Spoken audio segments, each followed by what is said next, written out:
So welcome everyone to the first episode in a new series of 25th Century podcasts, where we are discussing, among many other things, the future of work, labor, business, and what we will all be doing with our lives in general, in our careers, for what we hope will be the next few generations at least of the future. I have quite a few prestigious guests, an intimidatingly prestigious group of guests around the table right now. First of all, we have Wagner Denuzzo. Wagner has worked in several Fortune 500 companies over the years, the most notable of which being at IBM for quite some time as an advisor and leader in human resources and talent development and talent supply.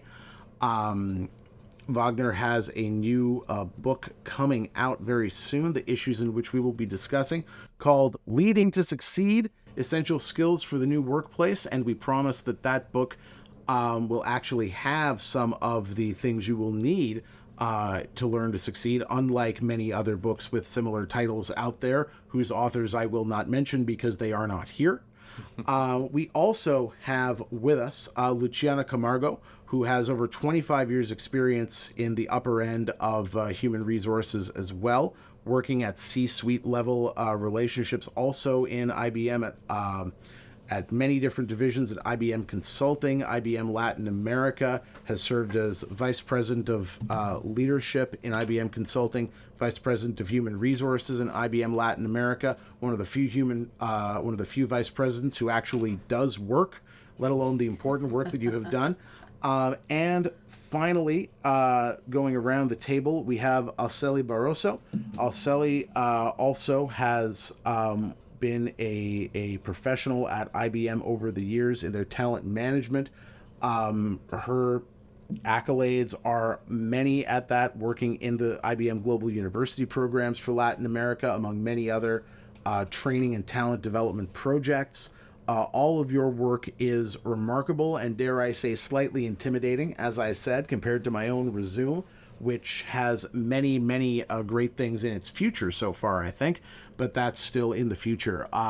Great achievements you all have here. I would be happy to start the conversation, at this point by saying, first, welcome to everybody and thank you for coming to our humble studio concerns. I'm really glad that you guys could all come and be here and be with us. It's amazing. And welcome, welcome, welcome. Thanks for having us. So, I also want to, while we are here, briefly thank the sponsors of us here at 25th Century. That is the good folks at Canada Start Hub, the good folks at CIMO, and the good folks at the I2A2, Institut d'Intelligence Artificielle Appliquée. Bienvenue à Canada. For those of us listening internationally, there is the modicum of French necessary for us to qualify as genuine Canadians. And finally, Proxy, a fine institution that we may be talking about at some point later on, if not in this episode, then in future ones as well. So, the first thing I want to do after welcoming you, thanking our sponsors, and beginning our official show is we're here to talk about the future of work, the future of productivity, what it means to be productive. What we're going to do for the next while is just pick at the brains of each of you to bring your knowledge to the fore, because one thing that is really important for us to understand about the future of labor, our future as we think about what our career paths going to look like over the next, decade, 20 years, 30 years. A lot of us are even feeling uncertain out in the world over what our career arc's going to look like over the next 5 years, 1 year, month and a half, depending on, how quickly technological progress moves or appears to move around us. So, Wagner, I want to start with you. Mm-hmm. First of all, and ask, what do you think is the core character of what companies will be looking for if they are truly progressive and forward thinking about what career development is going to mean, given your experience, given your knowledge at some of the sort of industry leading and bigger companies out there. If they're going to adjust to what's coming for real, how are they going to treat their human talent development, and how are they going to encourage the career development of the people who work for them? That's a big question, but thank you for having me, Adam. I think it's great for us to talk about this. First, it's very important to simplify the way this complexity is impacting all of us. And I think one word that we can synthesize all this is value. How can business leaders, employees, all of us start thinking, what are the value drivers that create the opportunity for us to build new skills, new capabilities that will serve our stakeholders, our customers? So if you have to synthesize all this is value. But how should we think about talent management and this whole idea of organizations have the accountability for employees? Yes, the organizations have the accountability to share access, giving access to employees to understand where the strategy is leading the organization, giving access to employees to understand the financials, to understanding the products and solutions they are being thought of for the future, because that gives the employees the agency to understand what is skills that I might need to really solve for the problems that we have ahead of us. So you see, I think the whole idea is a shared accountability between employees and organizations to create the environment and the conditions for people to be able to lead their careers. So careers are going to be very non-linear, as you said.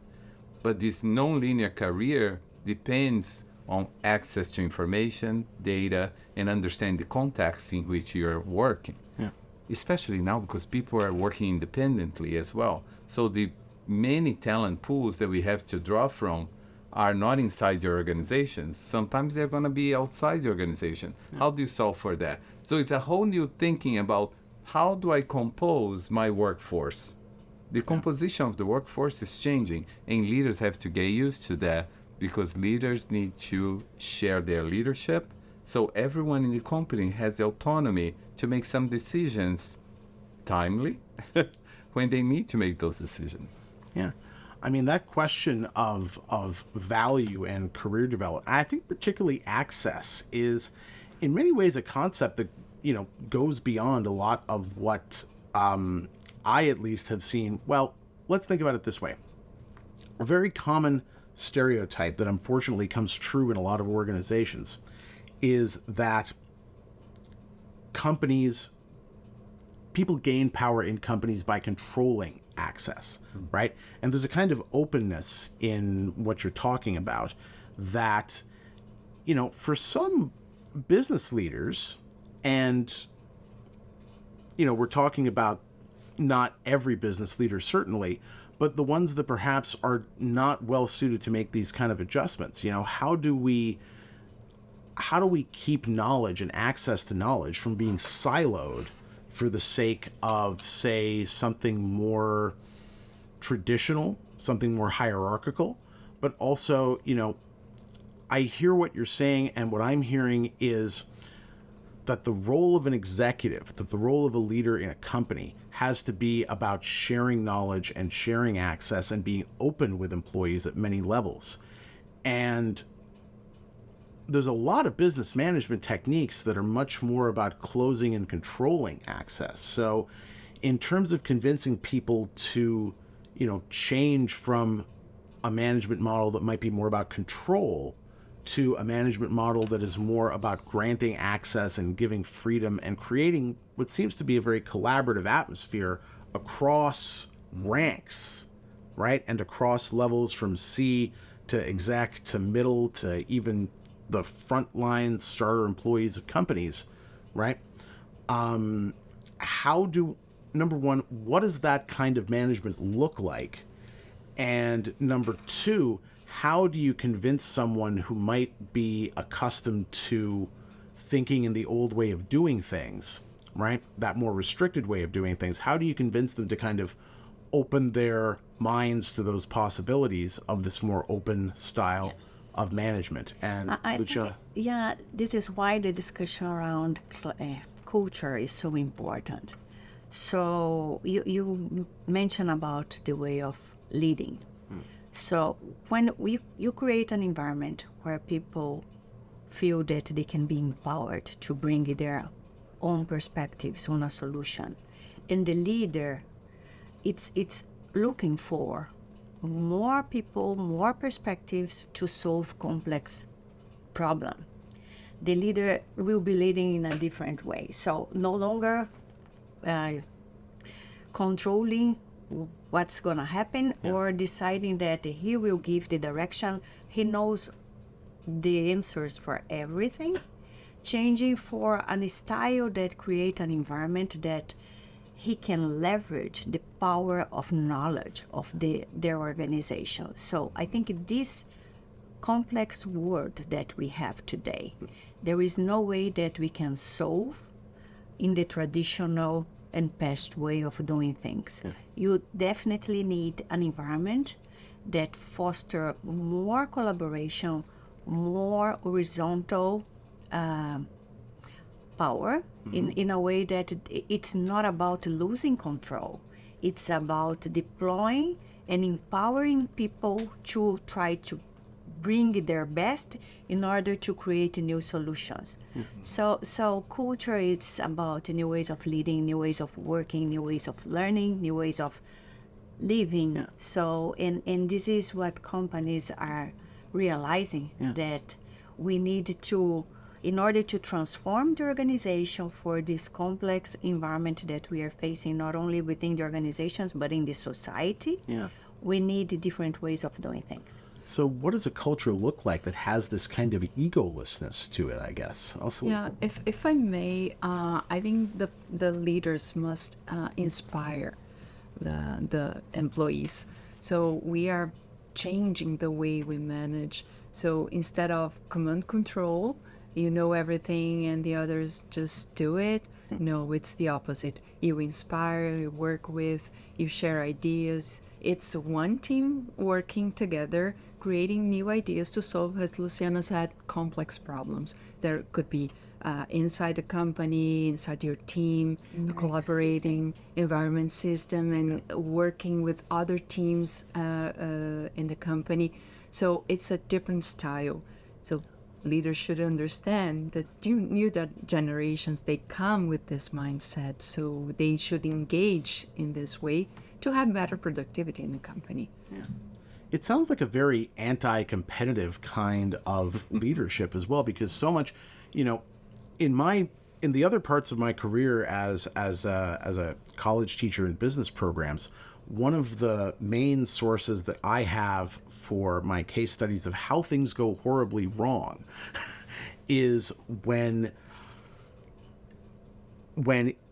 ego and control and taking credit and competition to advance one's own career begins taking precedence for employees, whether they're at any level of the company, whether they're in leadership positions, decision-making positions, management, middle positions, or wherever.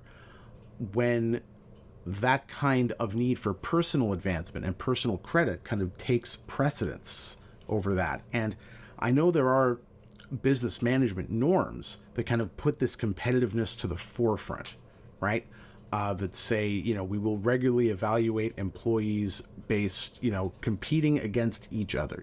This one achieved this much on the performance metrics, therefore they get a certain kind of reward. This person didn't do so well on these important metrics, therefore they don't get this reward. They might get some kind of negative consequence as well. Many listeners out there might have been on the receiving end of some of those negative consequences. And there's always temptation in those competitive environments to kind of break the kind of teamwork that you're saying needs to happen in a flexible business. So what I'm wondering is, we can sit here and talk about collaboration and how wonderful it is, and teamwork and how wonderful it is, until, we run our time on the studio and they kick us out.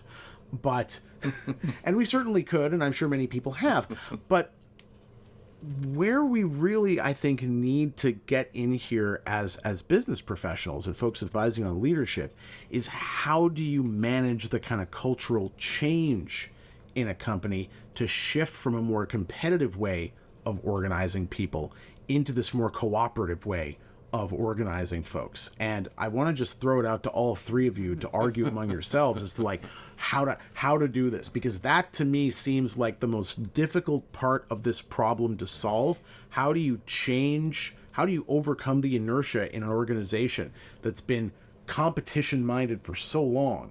And we live in a society where people worship the virtues that come from competition to the point where we've forgotten how to be critical about it.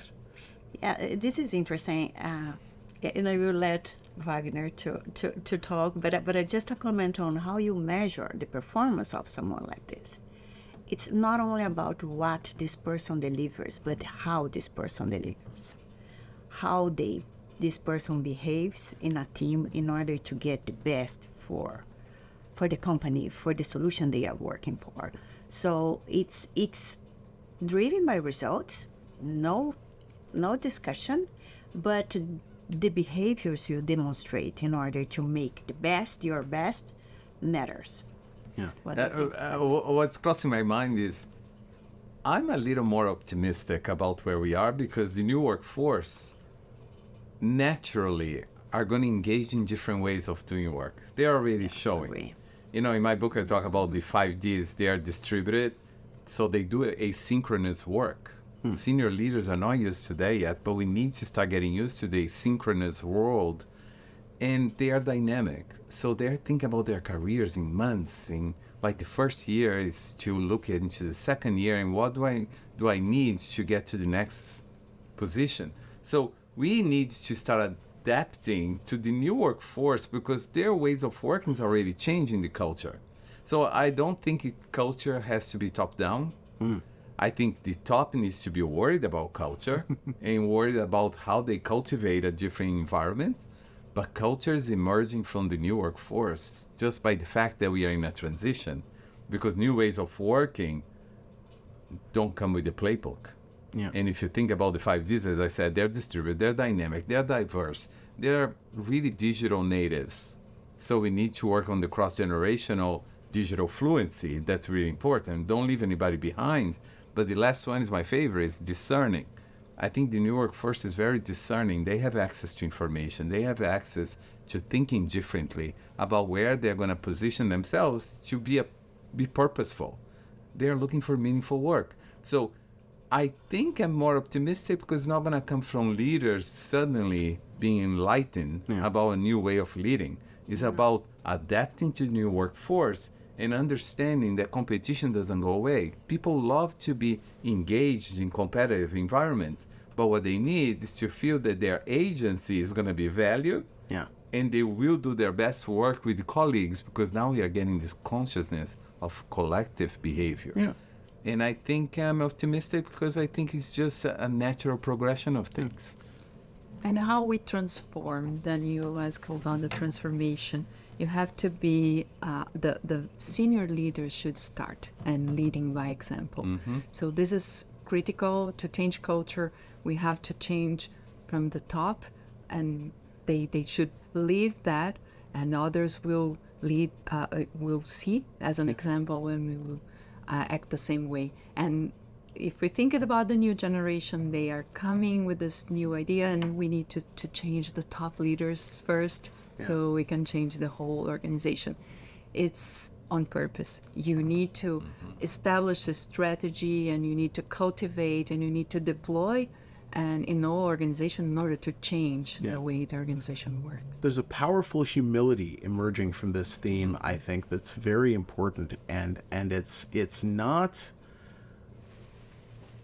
I'm glad you guys are optimistic about the nature of this change, because I can bring my natural pessimism as a host to kind of see the resistance to this, because there's a term in English that I was thinking of as you guys were speaking, which I see some of the, if there is resistance to this more collaborative way of working and this more collaborative way of building business projects, and it emerges from anything in human nature.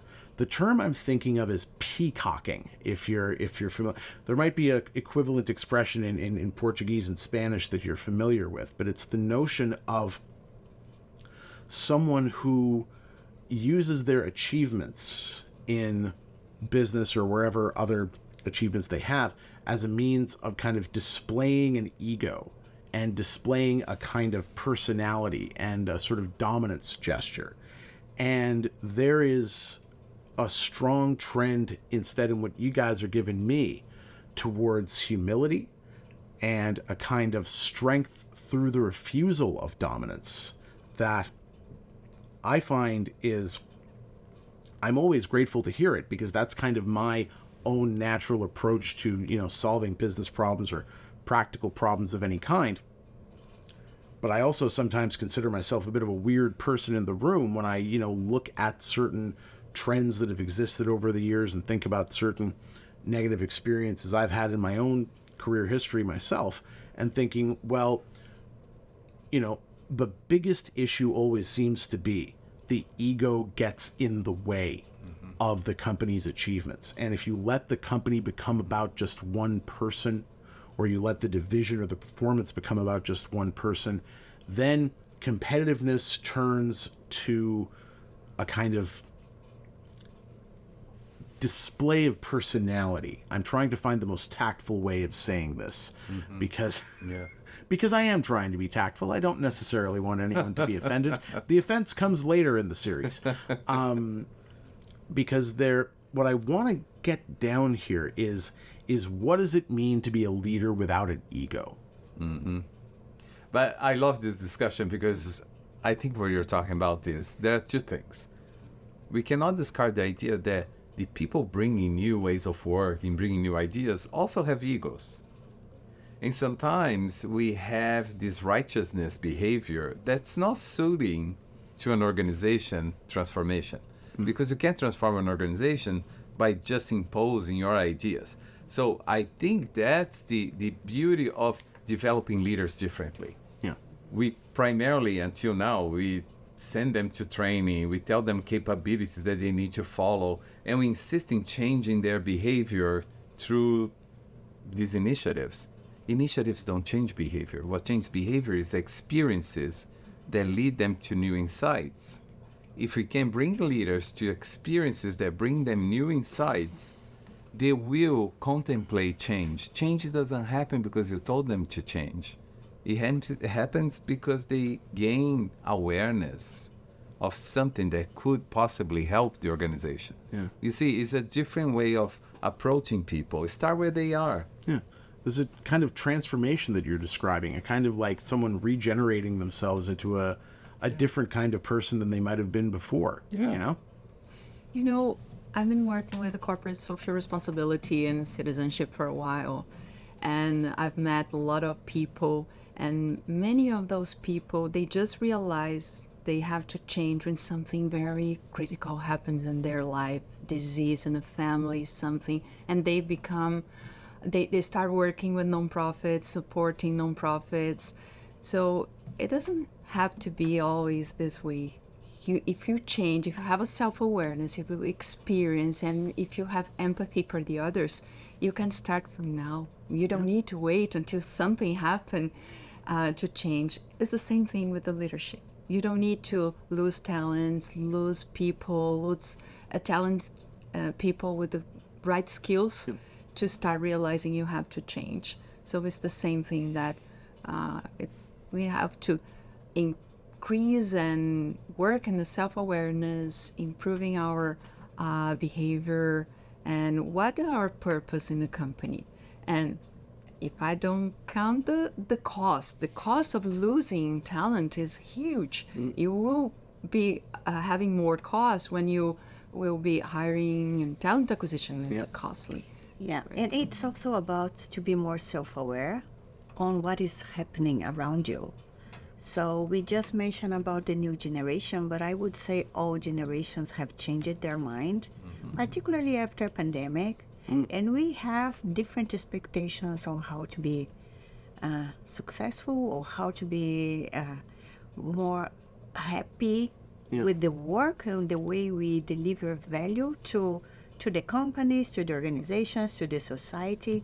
We have different expectations on how organization works, and I think this is a challenge for every organization today. So they are all looking for high productivity, embracing technology, which is a trend and it's going to happen. But we also need to make people engaged and connected, healthy, mentally health, in an environment that they want to continue and do not move to another company. Yeah. So I think the challenge of the new leader is be more self-aware on what's going to happen and how they can adapt their leadership style in order to enable most of innovation and productivity and ensure the longevity of the businesses. Yeah. Yeah.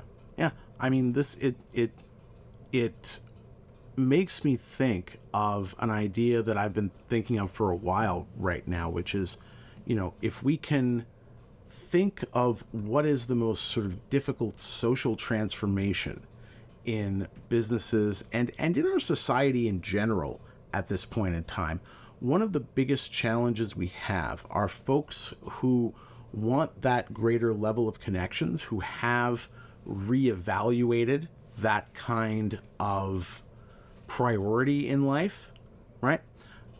Because, and I've worked with folks over the years and I've met folks over the years who have looked at their career as, an intense work-based thing, right? And I think that is one of the big issues, the notion that comes up here, one of the bigger political issues, if I can root this a little bit in where 25th Century's home is in Southern Ontario.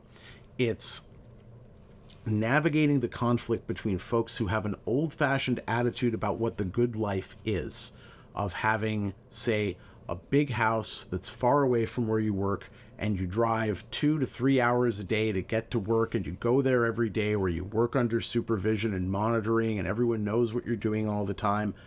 And then there is this new push, and the pandemic definitely enabled this, for many reasons. Number one, the technological methods of the fact that we needed to work by distance a lot more for our public safety. And then we all started to see the benefits of having these more hybridized workplaces where, we could have sort of localized workplace hubs or home-based workplace hubs, and that would supplement a central office location, but also people just wanting to live nearer to where they work and be less alienated from their communities. And the big challenge I think we face as a society is between folks who have made that transition and that change of priorities and folks who don't understand why the priorities would change. It's there's the fossilized attitude of like, well, but this was what we defined the good life as. This is what I grew up. Are you telling me that the values that I grew up with and the aspirations that I grew up with are somehow mistaken? Like, I've met executives over the years who work in Toronto, but whose home is almost all the way around the lake as far as Welland. And they would spend hours upon hours a day driving to work 5 days a week. And even before the pandemic, I thought to myself, who considers this a good life? If I have kids, I want to see them, right? If I have a flexible workplace that allows this kind of asynchronous work, I'm going to take advantage of that because my sources of happiness are more than just my job. And my sources of happiness are certainly not driving on the 401 for hours every day on a commute because, I mean, I can speak for myself personally, I am not a fan of risking my life every day. But that's my standard joke about driving on the 401. And highway driving to commute in general is like, how many fatalities is the news radio reporting today? But Adam, can we talk about this? Because I think it now is the whole social construct that we create for ourselves. Because values comes from your context growing up, your emotional development. I talk about this because I think this is really important. But you have to start challenging those beliefs that you acquire from growing up, from your skills building, and from your education. But I have to say, what is happening to me at least is that we need to treat individuals as individuals and let go of the idea there is a certain way of doing anything Because what you're saying about driving, not driving, some people love driving. I like driving, and I put a podcast, and I used to drive an hour and a half to go to a company that I used to work for. It wasn't terrible because I know what the trade-offs were. You have to start giving people the opportunity to make those choices. Make your choices. If your choice is to not drive an hour, if your choice is not to sacrifice your family, if your choice is actually not to do either, but to balance working life and say, hey, I can still have pleasure in working collocated and manage my family life appropriately. So I think what we need to start thinking is that diversity, for example, because now you're talking about diversity, you're talking about all this. We all have our values, we all have our perspectives. So let's not impose our perspectives on anyone, but respect your own and respect others. Yeah. And then make your own decisions. I think we would be much better off than trying to impose our opinions and perspectives on other people. Yeah. That's my solution for the workplace. You know, I love the concept of working design. So Yes. let's go to the office when we have a good reason for that. Yes. And have all people there to work in a collaborative way, doing things that it requires our presence. Instead of just make this an obligation, then the person drives an hour and a half and stay in front of the computer in teleconference all day long. So without interaction with anyone. So I love the way you put in terms of respect people's choice.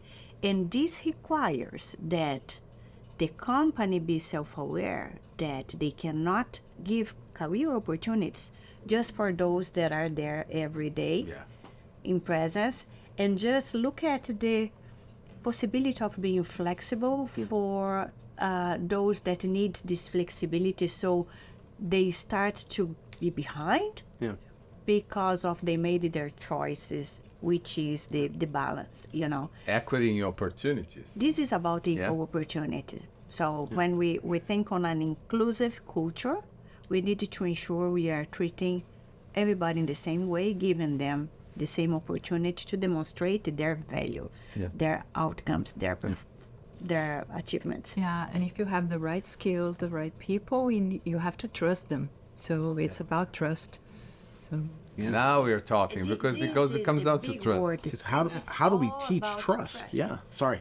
Yeah, because talking about the leadership style that we just spoke, the traditional way of leading, the leader used to see and stay with their teams in a daily basis and thinking that if they are watching, if they are working, they are really working. But if they are at home, they are not working. So working remotely requires that people understand their responsibility, they are committed to deliver their outcomes, and it requires also a different leadership style that it's based on trust and a different way of leading, because it requires different approach and treat people as individuals and no longer in a massive way. Yeah. How do you think we teach folks how to trust folks in this way? This is again, I think it's the most difficult part of the whole program, because I love everything that I hear about this. Because it's about creating a workplace and about creating a relationship between a company and its workers that are based on achievement, right? I'm not tracking your time that you spend while I'm watching you. I'm tracking what it is that you're actually doing. What are your achievements and what is the quality of that achievement, right?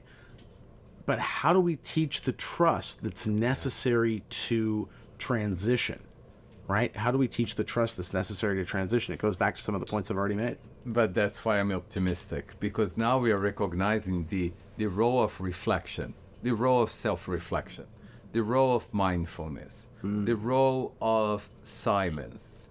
Because you're not going to force people to trust others just by telling them they should. That doesn't work that way. But it's your whole experience. We are human beings who act emotionally most of the time and subconsciously. most of our actions are unconsciously driven. So we need to go back and say, where did I learn the beliefs that I have about myself, about others? Where did I learn that I cannot trust others? Start there. When did I start learning that I couldn't trust others? Because if you appeal to leaders to be a little more self-reflective, they will naturally find sources of these insecurities. We all are insecure, but you learn not to trust others. Humans are usually trusting as children, but we learn not to. So you cannot force people, but you can engage them in self-reflection. And I've seen so many cases when you are right there, attuned to their emotions, things start happening. The problem is that we don't have that system that allows for that reflection yet. But I'm very hopeful. Self-confidence is also Yes. important for leaders. So Yes. if they trust in themselves and if they lead, they will start looking the other in a different way, and they can start trusting. The organization also can do their party. So I think performance management, it's not the same. They need to review the way they make clear what is expected from the person and what are the behaviors expected and how they will be measured. So if they know exactly what is the new rule, the new guideline, I think leaders will be also become more comfortable that I know that Alcely is working on this. I know that I will get what I needed because we have agreed it already about it. Oh, but this is great. Okay, let's talk about this because the American Psychological Association just did the report of the workforce in 2024. 49% of employees don't know what's expected of them. Don't know. Don't know. Look at So you have half of your population in the workplace not knowing what's expected of them. How insecure you feel when you don't know what's expected of you. You spend all your energy trying to figure it out. Doesn't give you confidence that you're doing the right work or at the right pace or the right time. Now, self-confidence. I need to say this because it's so important. It's not about knowledge. I think senior leaders grew up with thinking that leadership is about power and self-confidence is about knowledge. No, it's not. Self-confidence is about the belief that you have that you can learn and the belief that you are in the place that you belong. That's self-confidence. It's not about knowledge. So we have to shift even the dialogue And the because understanding. people don't understand what's expected of them. Leaders don't understand what is expected of them. I remember working for a CEO who said, I have bosses. My board of directors, my bosses. I need to be attuned to what my stakeholders, my directors are expecting of me. So nobody's immune to insecurities. And when leaders start showing vulnerability and showing that they are also learners, then things start shifting. But it's very hard. You don't teach people how to be a learner. You teach people to start reflecting on becoming a learner. It's a fascinating attitude to try to cultivate in someone because it really is like overcoming so much of the way folks have been raised and socialized in our society for so long. You know, it almost reminds me of a conversation I had with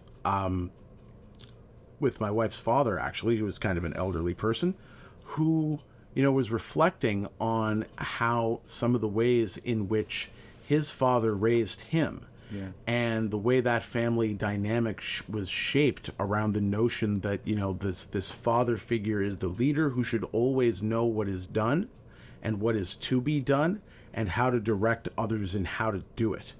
And, you know, one of the things that, you know, he and I were talking about is that seems like such a high pressure way to live. Think of how many, you know, I sometimes think would cardiac arrest and heart attack statistics for men and outcomes be improved simply by encouraging more of us to, you know, collaborate rather than be expected to have the definitive answer all the time, right? And be under that kind of pressure. Because I think so much of the reaction to the ideas that y'all are bringing to the table here and bringing to the microphones here is along the lines of, but if you ask me to take my ego away, if you ask me to no longer be a director, to channel someone by a team instead of direct and give orders and say what to do, then that takes away what I'm supposed to be as a leader, doesn't it? And I'm like, I think we're like, no, it's not. It is leading without ego, leading without direction. It can be very intimidating to ask someone to kind of conduct a storm in this way. But this is about channeling the energy and the contributions of many people in a way that does not take all that burden of channeling it only onto yourself. It's about sharing burdens and sharing responsibilities by channeling all that attitudes and sharing creativities. To me, it speaks to some of the points that we talked about when we were kind of planning what we were going to talk about today. Yeah. When you mentioned some of our points about, how do we find ways to incorporate people of all genders into the workplace, right? What kind of benefits do we get from that? We get not only the immediate sense of there is a really smart person of a non-male gender out there who can make incredible contributions to this company, and by making things more welcoming for them or her, we can create all these new possibilities for the company itself. But also it opens us up to say, you don't need to, being in charge does not mean giving directions. Being in charge does not mean taking the burden of action all upon yourself. And I love that you're talking about non-binary. Let's talk about that, because it's almost like a metaphor for the ways we need to start thinking about leadership. Yeah. Because binary thinking, it led to where we are today. One thing is good, one thing is bad. Gender identity is the same. We talk about non-binary. It's like, if you don't understand, there is so much conflict today in society. It's like, if you step back, it's not about you. Is allowing non-binary thinking, non-binary gender identity to come to fruition naturally, and has no impact on you unless you feel that this is going to threaten you somehow. So that comes neuroplasticity. Let's talk about that. How do you teach leaders to think differently? Allowing them to actually try with little courageous steps to try new ways of addressing things, because at the end of the day, that's how your brain works. And if neuroplasticity, if you have the habits becoming part of your routine, little by little, your brain starts shifting the way we react to things, and we don't feel threatened by so many things that don't belong to our repertoire, because that's what basically it is, right? Yeah. If something is strange to me, it's a threat. It shouldn't be like that. If it's strange, be curious. Oh, I would like to know more about this strange thing. Yeah, it's an opportunity. It gets back to your point about insecurities, right? Yes. If we're insecure about ourselves, and this as well gets to something that I was thinking about while we were talking about confidence, right? Confidence too often is confused with that kind of self-certainty. Exactly. Confidence is really the ability to sort of step back from certainty and say, what can I learn? How can this new way of thinking that I don't fully understand, how can this empower me in ways that I might not necessarily be expecting?